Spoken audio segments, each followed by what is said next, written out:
मला ना सगळे हेच म्हणतात, नवरा असावा तर तुझ्या नवऱ्यासारखा. नमस्कार मंडळी, welcome back to my channel. तर आज ना माझी खूप घाई गडबड चालू आहे, कारण आज मला हॉस्पिटलमध्ये सुद्धा जायचं आहे. तर मुलांना सगळ्यात आधी ना जेवायला दिलं, कारण मी गेल्यानंतर त्यांची गैरसोय होऊ नये म्हणून. त्यानंतर आम्ही हॉस्पिटलमध्ये आलो आणि आमचा लगेच नंबर लागला. मग अद्वैतला थोडंसं हॉस्पिटलमध्ये दाखवलं. थोडी त्याची तब्येत बिघडली होती म्हणून घेऊन आलो होतो. त्यानंतर समोरच ना हॉस्पिटलच्या समोर ही कटलरी होती. मग तिथे थोडेसे मंगळसूत्र बघितले, क्लच वगैरे बघितले आणि तिथून आम्ही थोड्या वस्तू घेतल्या. ही नेलपेंटसुद्धा घेतली मी.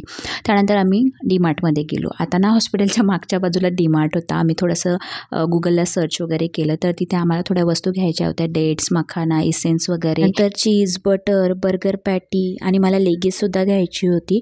तर अशा का थोड्याशा वस्तू आम्ही घेतल्या आणि मग तिथून निघालो. आणि निघताना मी पॉपकॉर्न घेतले, मला एक आईस्क्रीम घेतलं आणि पिझ्झा घेतला, कारण भूक पण खूप लागली होती. त्यानंतर आम्ही घरी आलो. घरी आल्यानंतर मी लगेच स्वयंपाक केला, डाळ भात आणि कोबी चण्याची भाजी. थोडी भूक लागली होती तर सोनपापडी खाल्ली आणि त्यानंतर हे जे सामान आहे ते डीमार्टमधून आणलं आहे आणि हे त्या नॉवेल्टीमधून.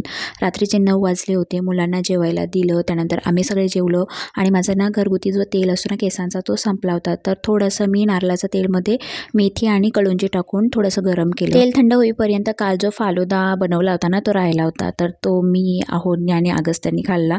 आणि त्यानंतर ना तेल थंड झाल्यावर अहोनी केसांची म्हणजेच माझ्या डोक्याची छान चंपी करून दिली. इतकं रिलॅक्स आणि बरं वाटलं, कारण माझं डोकं खूप दुखत होतं. तर दर 15 दिवसातून ना माझे जे अहो आहेत ते माझ्या केसांची छान मालिश करू देतात, मान पण वाजवतात आणि अशा प्रकारे वेणी पण घालून देतात.